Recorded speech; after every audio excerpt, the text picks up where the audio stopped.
ഈ ക്ലാസ്സിൽ കാണാൻ പോകുന്നത് സീക്വൻസിലെ ചില എക്സസൈസ് പ്രോബ്ലംസ് ആണ്. Determine whether the sequence AN is monotonic. Is the sequence bounded? തന്നിട്ടുള്ള സീക്വൻസ് മോണോട്ടോണിക് ആണോ ബൗണ്ടഡ് ആണോ എന്നാണ് നോക്കേണ്ടത്. ഫസ്റ്റ് വൺ 51th ക്വസ്റ്റ്യൻ ആണ്. n is equal to 3/2n plus 5. ഇത് മോണോട്ടോണിക് എന്ന് പറഞ്ഞാൽ ഒന്ന് ഇൻക്രീസിങ് ആയിരിക്കണം അല്ലെങ്കിൽ ഡിക്രീസിങ് ആയിരിക്കണം.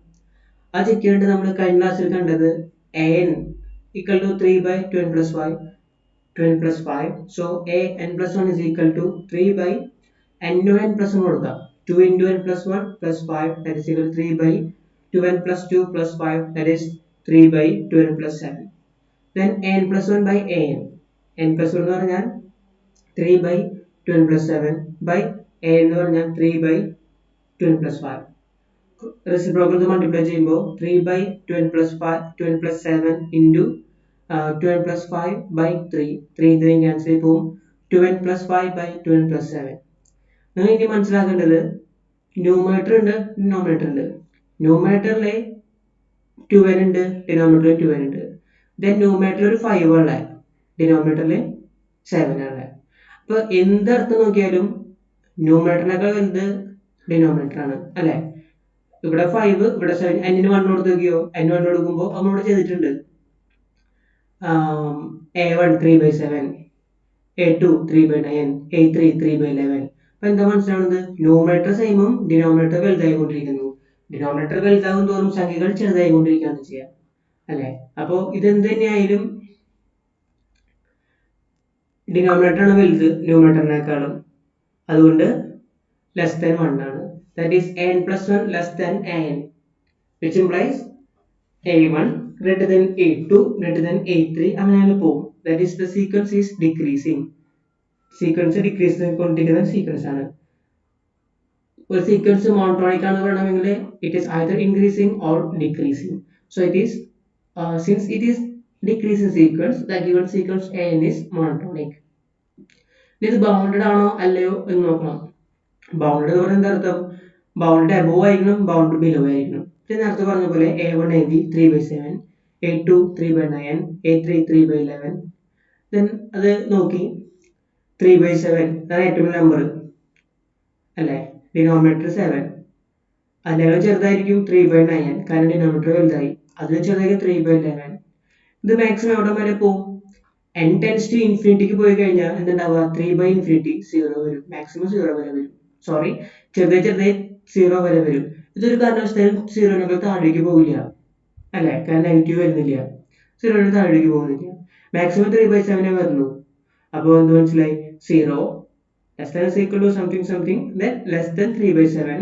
This is less than 3/11, less than 3/9, less than 3/7. അപ്പോൾ എന്ത് മനസ്സിലായി?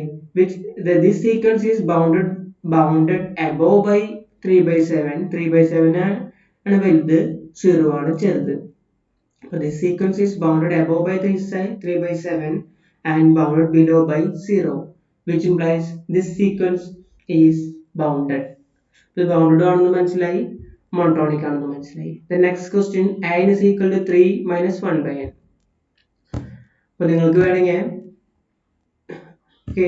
ഇവിടെ ഞാൻ ഈ മെത്തേഡ് ചെയ്യാൻ ഉദ്ദേശിക്കുന്നത് a1 is equal to 3 minus 1 equal to 2, a2 is equal to 2.5 കാരണം 3 minus half is equal to 2.5, a3 3 minus 1/3 that is equal to 2.666. അപ്പോൾ മനസ്സിലായി കൂടി വരും. a1 ആണ് ഏറ്റവും ചെറുത് 2, അതിന് വലുതാണ് a2, അതിന് വലുതാണ് a3, അതിന് വലുതാണ് a4, അങ്ങനെ പോകും. ഇത് എവിടെ വരെ പോകും? n tends to infinity ആണെന്ന് വിചാരിക്കുക. അതായത് പോവാന്ന് പറഞ്ഞാൽ എന്റെ വാല്യൂസ് ഒന്ന് കൊടുത്തു 1 2 3 4 5 100 ആവും, 1000 ആവും, 1 lakh ആവും, crore ആവും. അങ്ങനെ പോയി വരുമ്പോൾ ഡിനോമിനേറ്റർ കൂടുന്നതിനനുസരിച്ച് എന്ത് വരും? സംഖ്യ ഈ ഡിനോമിനേറ്റർ കൂടുന്നതോറും 1/n ചെറുതായി വരും. അപ്പൊ ഡിനോമിനേറ്റർ അവിടെ വരെ വലുതാവും, ഇൻഫിനിറ്റി വരെ വരാം. 1/∞ കൊടുത്താൽ എന്താ ഉണ്ടാവുക? 1/∞ is equal to 0 ആണ്. അപ്പൊ എന്ത് മനസ്സിലായി? ഈ സീക്വൻസ് എവിടെ വരെ പോകുള്ളൂ? 3 minus 1/∞, that is 3 minus 0, that is 3. Maximum 3 ആണ് വരുള്ളൂ, മിനിമം 2 ആണ് വരുള്ളൂ. So that is a1 ഇതാണ് ഫസ്റ്റ് ടേം 2 എന്ന് പറയുന്നത്. അതേപോലെ തന്നെ A2, അതേപോലെ തന്നെ A3, അങ്ങനെ ലാസ്റ്റ് ടൈം n3 വരെ വരും. So this sequence is increasing ആയതുകൊണ്ട് ഇൻക്രീസിങ്ങോ ഡിക്രീസിങ്ങോ ആയാൽ തന്നെ ഇത് മോണോട്ടോണിക് ആയി. So it is monotonic. It is clear that sequence n is bounded below by 2 and bounded above by 3. Therefore, the given sequence is bounded. The next, ഇനി ഇവിടെ നിന്ന് മനസ്സിലാക്കേണ്ട വേറൊരു കാര്യം, ഇതിപ്പോ ഞാൻ നിങ്ങൾക്ക് ഒരു മെത്തേഡിൽ ചെയ്തു തന്നു. നിങ്ങൾ ഈ ചാപ്റ്റർ പഠിക്കുമ്പോൾ ഞാൻ മുൻ ക്ലാസ്സിൽ കണ്ടിട്ട് വളരെ ഇമ്പോർട്ടൻ്റ് ചാപ്റ്റർ ആണിത്, സീക്വൻസ് എന്ന് പറയുന്നത്. നിങ്ങൾ പല രീതിയിൽ ഇതിനെ ശ്രമിച്ചു നോക്കണം. ഞാൻ ഇതിന്റെ ലിമിറ്റ് കണ്ടുപിടിക്കണം. Limit n tends infinity n is equal to limit n tends infinity 3 minus 1 by n. ലിമിറ്റിന്റെ പ്രോപ്പർട്ടി പ്രകാരം ലിമിറ്റ് സ്പ്ലിറ്റ് ചെയ്ത് കൊടുക്കണം. Limit n tends infinity 3 minus limit n tends infinity 1 by n, that is equal to 3 minus 0, that is equal to 3. ഇതാണ് ഇതിന്റെ limit 3 എന്ന് പറഞ്ഞാൽ limit exist ചെയ്തുകൊണ്ട് എന്ത് മനസ്സിലായത്, സീക്വൻസ് ഇസ് കൺവേർജന്റ് ആണ് മനസ്സിലായി. സീക്വൻസ് കൺവേർജന്റ് ആണെങ്കിൽ എന്താ, every convergent sequence is bounded ആണ്. പക്ഷെ തിരിച്ചില്ല കേട്ടോ, ബൗണ്ടഡ് സീക്വൻസ് കൺവേർജന്റ് ആണ് നിർബന്ധമില്ല. അതിന് കൗണ്ടർ എക്സാമ്പിൾ -1/n. -1 എന്ന് പറഞ്ഞാൽ ബൗണ്ടഡ് ആണ്, കാരണം പോസിറ്റീവ് -1 മാത്രമേ വരുള്ളൂ. പക്ഷെ അതൊന്നും കൺവേർജന്റ് അല്ല. അവർക്ക് എന്ത് മനസ്സിലായി, ഒരു സീക്വൻസ് ബൗണ്ടഡ് ആണോ നോക്കണമെങ്കിൽ അത് കൺവേർജന്റ് ആണോ നോക്കിയാൽ മതി. കൺവേർജന്റ് ആണെങ്കിൽ അത് ബൗണ്ടഡ് ആണ്, മനസ്സിലായി. ഇനി നമുക്ക് എന്തുകൊണ്ട് നോക്കണം, ഇത് മോണോട്ടോണിക് ആണോ എന്ന് നോക്കണം. നമ്മളൊരു മോണോട്ടോൺ കൺവേർജൻസ് തിയറം പഠിച്ചിട്ടുണ്ട്. അതെങ്ങനെയായിരുന്നു, every bounded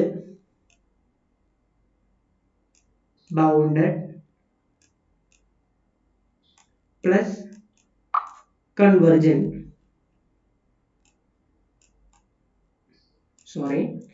bounded plus monotonic ആണെങ്കിൽ അത് കൺവേർജന്റ് ആണ്. അതാണ് മോണോട്ടോൺ കൺവേർജൻസ് തിയറം പറയുന്നത്. ഇപ്പൊ ഞാൻ ഇവിടെ കണ്ടു കൺവേർജന്റ് ആണെങ്കിൽ ബൗണ്ട് ആണ് നമ്മൾ കണ്ടു. ഇനി എനിക്ക് നോക്കേണ്ടത് കൺവേർജന്റ് ആണെങ്കിൽ മോണോട്ടോണിക് ആണോ എന്ന് നോക്കണം. ഒരു സീക്വൻസ് കൺസിഡർ ചെയ്തതിനായിട്ട് -1/n. ഇതിന്റെ ലിമിറ്റ് എത്രയാ, limit n tends infinity, this limit is equal to 0 ആണ്. സോ ഇത് കൺവേർജന്റ് ആണ്. പക്ഷെ ഇത് ഇൻക്രീസിങ്ങോ ഡിക്രീസിങ്ങോ അല്ല. കാരണം എന്താ, ഇതിന് 1 കൊടുക്കുമ്പോൾ -1, 2 കൊടുക്കുമ്പോൾ 1/2, 3 കൊടുക്കുമ്പോൾ -1/3, അങ്ങനെ ഓസിലേറ്റ് ചെയ്തുകൊണ്ടിരിക്കും. ഇതൊരു ഓസിലേറ്റിംഗ് സീക്വൻസ് ആണ്. അപ്പോൾ നമുക്ക് എന്ത് റിസൾട്ടാണ് കിട്ടിയത്, കൺവേർജന്റ് ആണെങ്കിൽ മോണോട്ടോണിക് ആവണം നിർബന്ധമില്ല, മനസ്സിലായി. പിന്നെ ഇവിടെ പറയാൻ കാരണം എന്താണെന്ന് വെച്ച് കഴിഞ്ഞാൽ, ഒരു സീക്വൻസ് തന്നു, അത് ബൗണ്ട് ആണോ നോക്കണമെങ്കിൽ എനിക്ക് എന്ത് നോക്കിയാൽ മതി, കൺവേർജന്റ് ആണോ നോക്കിയാൽ മതി. കൺവേർജന്റ് ആണെങ്കിൽ ബൗണ്ടഡ് ആണ്. ഇനി മോണോട്ടോണിക് ആണ് നോക്കണമെങ്കിൽ കൺവേർജൻസ് നോക്കിയിട്ട് കാര്യമില്ല. കൺവേർജന്റ് ആയതുകൊണ്ട് മോണോട്ടോണിക് ഇൻക്രീസിങ്ങോ ഡിക്രീസിങ്ങോ അവിടെ നിർബന്ധമില്ല. അതിന്റെ കൗണ്ടർ എക്സാമ്പിൾ ആണ് ഈ കണ്ടത്. അടുത്ത question, an is equal to sin n by n. നമുക്കറിയാം -1 less than equal to sin n less than equal to 1 ആണ് അല്ലേ. അതുപോ നമുക്ക് ആവശ്യം sin n by n ആണ്. അപ്പൊ എല്ലാ ഭാഗത്തും n കൊണ്ട് ഡിവൈഡ് ചെയ്തു. That is -1/n less than equal to sin n by n less than equal to 1/n. So എൻ്റെ അർത്ഥം എന്താ, ഈ sin n by n എന്ന് പറയുന്നത് 1/n നും -1/n ഇടയിലാണ് കിടക്കുള്ളൂ. അതുകൊണ്ട് ഇത് സീക്വൻസ് എന്ന് പറഞ്ഞാൽ ബൗണ്ടഡ് ആണ്. It is clear that sin n by n is, നമുക്കറിയാം സൈൻ ഒരു ഓസിലേറ്റിംഗ് സീക്വൻസ് ആണ്. then sin n by n ന്റെ ഗ്രാഫ് നമുക്ക് നോക്കിയാൽ മനസ്സിലാവും, അതൊരു ഓസിലേറ്റിംഗ് സീക്വൻസ് ആണ്. ഏകദേശം ഇങ്ങനെയാണ് എൻ്റെ ഗ്രാഫ് വരാ. ലിമിറ്റ് ഇപ്പൊ ഇതിനെ sin x by x നിർത്താലേ, limit x → 0 sin x by x എന്ന് പറഞ്ഞു കഴിഞ്ഞാൽ 1 ആണ്. ഇങ്ങനെയാണ് എൻ്റെ ഗ്രാഫ് ഏകദേശം പോവാ. ഇങ്ങനെ പോയിക്കൊണ്ടിരിക്കും.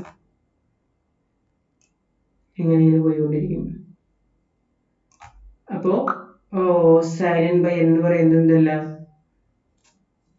മോണോട്ടോണിക് അല്ല.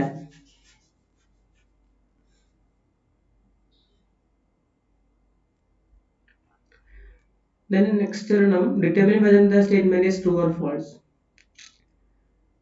നോക്കാം. Sequence an and sequence bn divergent ആണെങ്കിൽ sequence n plus bn is divergent. True ആണ് ഫോൾസ് ആണെന്ന് നോക്കണം. ഫോൾസ് ആണ്, കാരണം സീക്വൻസ് n ആയിട്ട് എടുക്കാം, നമുക്കറിയാം ഇത് ഡൈവർജന്റ് ആണ്. ഇത് -n എടുക്കാം, ഇത് ഡൈവർജന്റ് ആണ്. പക്ഷെ അതിന്റെ സം എന്താ, n plus bn sequence n plus -n, that is 0 എന്നാണ് കിട്ടുക. ആ 0 എന്താ, കൺവേർജന്റ് ആണ്, കൺവേർജ് ടു 0 ആണ്. ഇപ്പോൾ സെറ്റല്ലേ, എനും ബിനും ഡൈവേർജൻ്റ് ആയതുകൊണ്ട് n plus b n divergent ആവുന്ന നിർബന്ധമില്ല. മറ്റൊന്നാണ് sequence n divergent, then sequence mod n convergent, sorry divergent. അത് തെറ്റാണ്. കാരണം സീക്വൻസ് എൻ എന്ന് പറഞ്ഞാൽ -1 എടുക്കുക, ഇത് ഡൈവേർജൻ്റ് നമുക്ക് എല്ലാവർക്കും അറിയാം. കാരണം -1 പോസിറ്റീവ് -1 പോസിറ്റീവ് മാറി മാറി എടുക്കുന്നത് കാരണം അത് കൺവേർജൻ്റ് അല്ല, ഡൈവേർജൻ്റ് ആണ്. ഇതിന്റെ മോഡൽസ് എടുക്കുക, sequence mod n, that is sequence mod -1 mod to n. അപ്പോൾ എന്താ പറയാ, ഇതിന്റെ വാല്യൂസ് എന്താ പറയാ, -1 പോസിറ്റീവ് -1 പോസിറ്റീവ് ആണ് വരാം. അതിനൊരു മോഡൽസ് എടുക്കുമ്പോൾ എന്തായിട്ട് മാറും, ഇത് എല്ലാം പോസിറ്റീവ് ആയിട്ട് മാറും. എല്ലാം പോസിറ്റീവ് ആകുമ്പോൾ ഇത് കൺവേർജൻ്റ് ആണ്. ഇതുപോലെ ഒത്തിരി ക്വസ്റ്റ്യൻസ് നമ്മുടെ ടെക്സ്റ്റ് ബുക്കിൽ ഉണ്ട്, അതെല്ലാം ചെയ്ത് പഠിക്കണം. എൻ്റെ നോട്ട് മാത്രം വായിച്ചു കഴിഞ്ഞാൽ എക്സാമിന് മാർക്ക് സ്കോർ ചെയ്യാൻ പറ്റില്ല. എങ്ങനെയാണെങ്കിലും ക്വസ്റ്റ്യൻസ് ചോദിക്കാം. നിങ്ങൾ ഇതൊക്കെ ടെക്സ്റ്റ് ബുക്ക് നോക്കി എക്സസൈസ് പ്രോബ്ലംസ് ചെയ്ത് നോക്കുക. സമയപരിമിതി ഉള്ളതുകൊണ്ടാണ് നമ്മൾ ചെയ്യാതെ വിടുന്നത്. ഇതോടുകൂടി സീക്വൻസ് തിയറിയാണ്.